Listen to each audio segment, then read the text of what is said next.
Welcome to Real Talk with R.J. The news of today, put in a way that the average American can appreciate.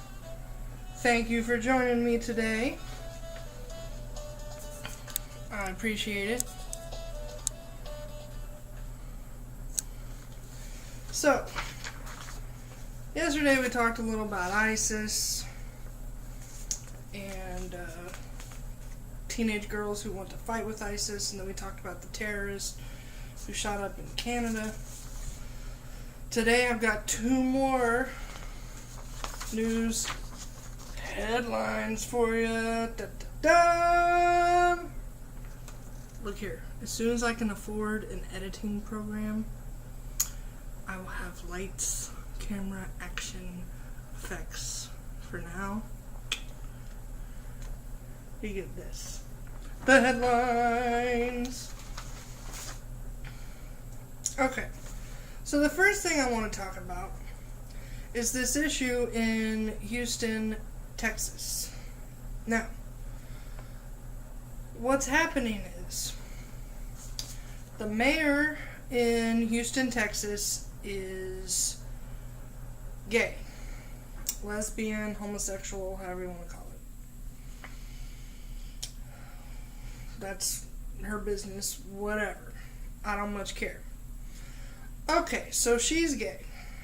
Now, she enacted this law, essentially, or she tried to push forward this law that would help different stores and stuff to not discriminate against homosexuals, and that they couldn't be refused business and that kind of thing. And then also if they were the transgender or the gender seeking, gender questioning, etc., they can use whichever bathroom in a facility that they feel most comfortable with. So let's say it's a dude, he has dude parts, you follow me? If he happens to be questioning his dude parts that day and decides that he feels a little more female, he can go into the ladies' bathroom. Okay, so kind of stuff like that. Now, I don't think we should be discriminating in businesses, like refusing to serve someone because they're gay. I mean, that's a little dumb. And most businesses wouldn't, just because they want a profit. It just depends on what the business is and that person's faith beliefs, whether they might serve or not, provide a service for that gay couple or gay individual. Now, there's some pastors in the Houston area, 400 pastors, that when this was going through, they signed and had notarized forms saying we don't want this law to be enacted for religious, reasons and whatnot. So those forms were turned in to the mayor, to the state lawyer's office, whatever, district attorney. So then they decided to get rid of 2/3 of those signatures because they felt like they weren't legit. They're notarized. It automatically makes them legit. Anywho, so they throw out over 2/3 of the signatures. From my understanding, it could have been 1/3 or a half, but I remember hearing somewhere 2/3. But don't quote me on that. Look it up. Anyway, they threw out a bunch of the signatures. And so they said because you didn't have enough signatures, because they got rid of all these that they deemed were unreal or not legit or whatever, they threw out the counterclaim, the insurgency of these pastors saying we don't want this law enacted for faith-based reasons and whatnot. So the state or Houston, the city, basically told them, sorry. So then the Pastors Coalition fired back and said, we're going to sue you. all those signatures were absolutely 100% legitimate, and you should be using them. So, when that happened, probably the district attorney there gets their little feathers all ruffled up, and because the pastors are correct that those signatures were legitimate, whether you agree with their stand or not, they did have legitimate signatures that need to be used, and they shouldn't have been thrown out. Now, the district attorney subpoenas, I think, 5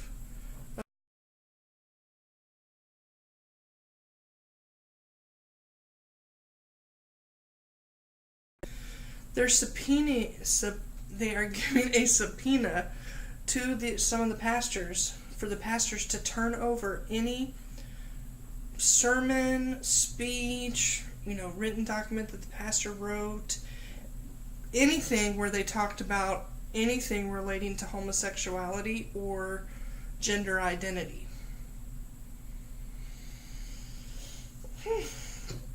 Needless to say, the pastors are like,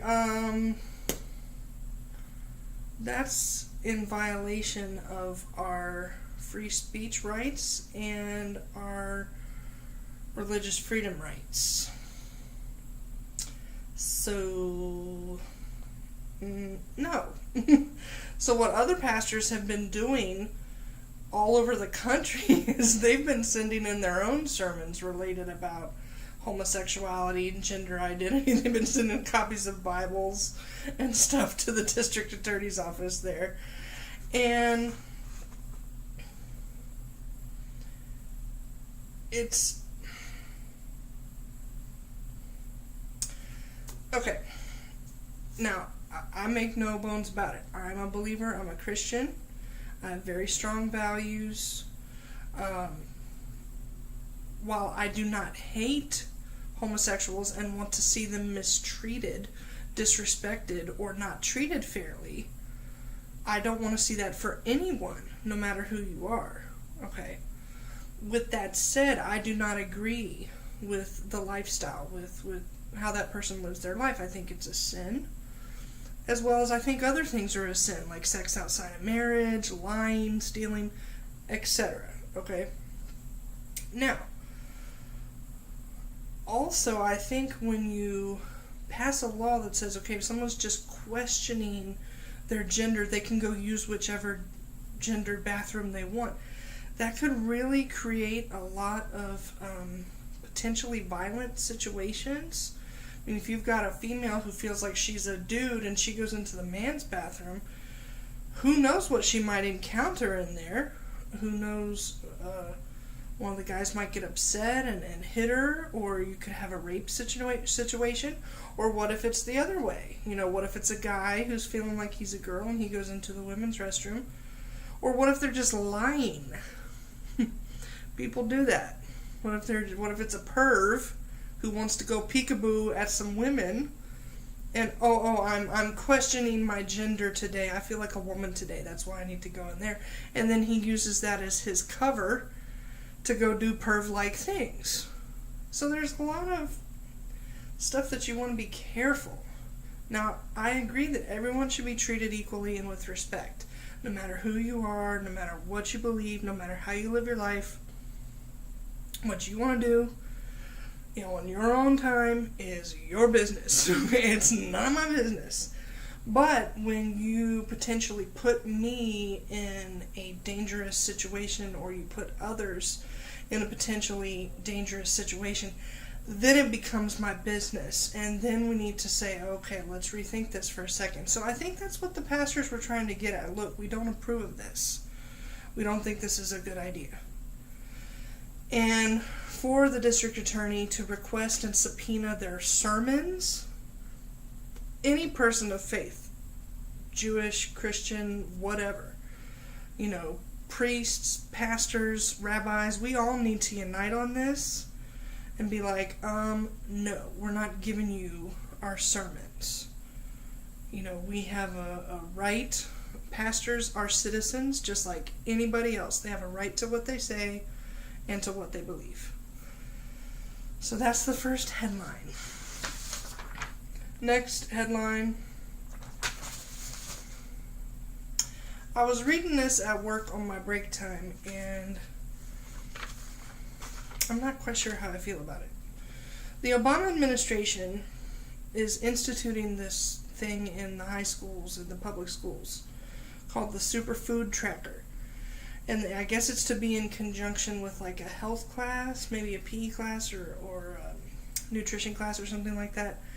And it's essentially a program that I guess is coupled with a curriculum to teach them, about the food groups and how to eat healthy and eat right during the day. And then there's like this Superfood Tracker thing where they have to put in their height and their weight and all those things, and they have to log everything they eat during the day, and then they also have to log how much they're exercising. And then part of the program is to also encourage for each student to encourage another student to get with it and to eat right and to be healthy. Okay, now I have nothing against eating right and being healthy. Okay, that is, hey, nothing against it. It's a good thing. My only question with this was, when the student uses this Superfood Tracker, which is developed by the government, this is not developed by, the school board of this particular county school. This is a nationwide government-developed program.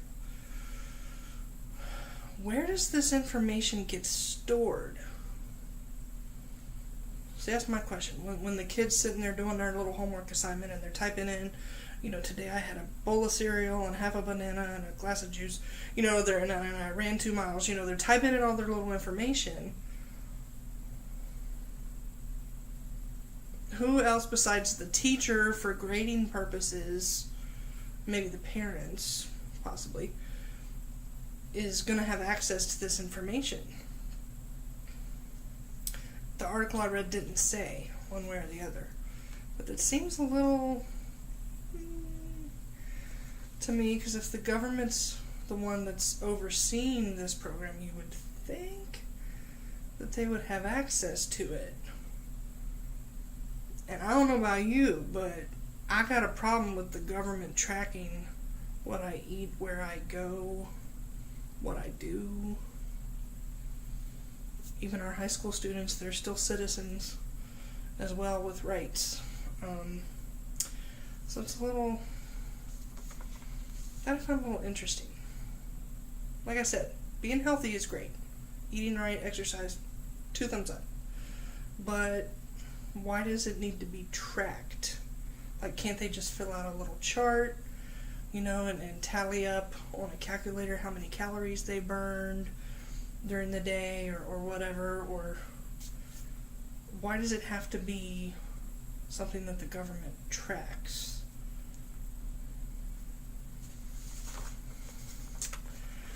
And now we move on to my favorite part, but also the part that scares me a little bit. Da, da, da. Connecting the dots. It's better than this thing I was doing. That didn't make any sense. Connecting the dots. Okay. So connecting the dots between these 2 stories. The story of the pastors being subpoenaed for all their sermons, speeches, or writings, or whatever that had to deal with homosexuality or gender identity. And the story about the government implementing a high school program where they track what kids eat and drink and what they do during the day and exercise-wise and all that kind of stuff. The dots. Essentially, it's too much government control and too much government oversight is the connection there. That mayor from Houston, the district attorney, they don't need... What do you need those for? What does that matter? I mean, it's pretty obvious. These are pastors that signed a petition that they didn't want this law to go through. It's pretty clear where they stand on the issue. Why do you have to invade their free speech and religious rights and freedoms to tell you something you already know? It's too much control. It's a power grab on the part of the government. And potentially the same thing with the story about the kids and the Superfood Tracker and tracking all of what they eat and what they exercise and all that kind of stuff. That also can play into healthcare costs, all kinds of mess it can play into depending on where this information is stored. But I'm led to believe it's probably being stored by the NSA, by the government, and could potentially be tracking our students, which... So now we're moving on. We connected the dots. Response number 1. So our response to this information. Because it's no good just to know the information, connect the dots. Okay, that's great, RJ. Now what do we do? Well, response number 1 is we need to pray for these pastors. Because it sounds to me like they're under some serious attack by the government for their faith beliefs.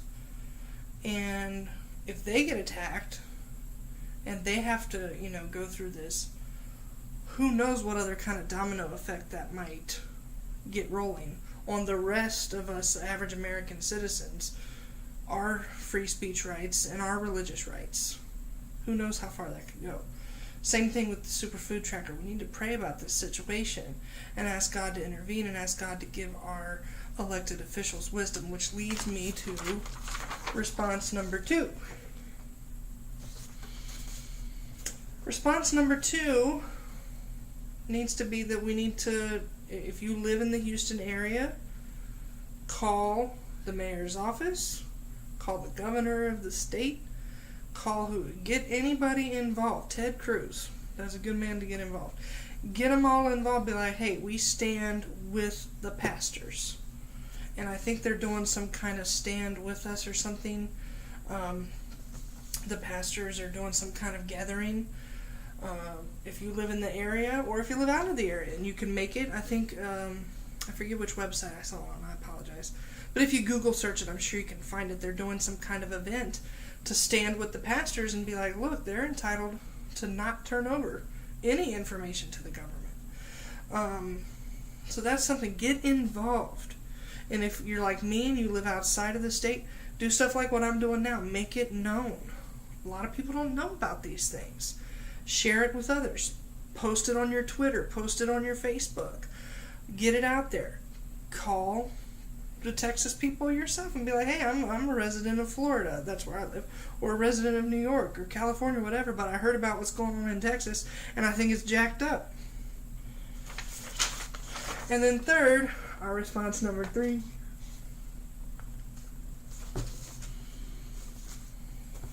Always, everything we do, whether it's contacting our legislators, mayors, governors, senators, whoever, or whether it's, trying to do something, get more active in the community and make these things known, or whether it's on our knees in prayer, everything should be done with love in our hearts.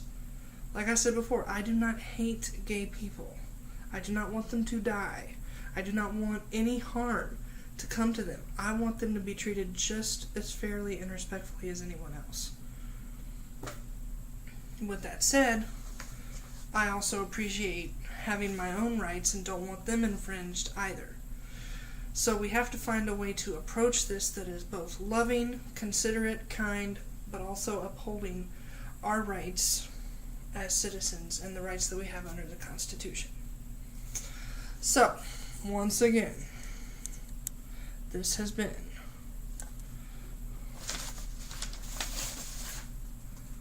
Real Talk with R.J.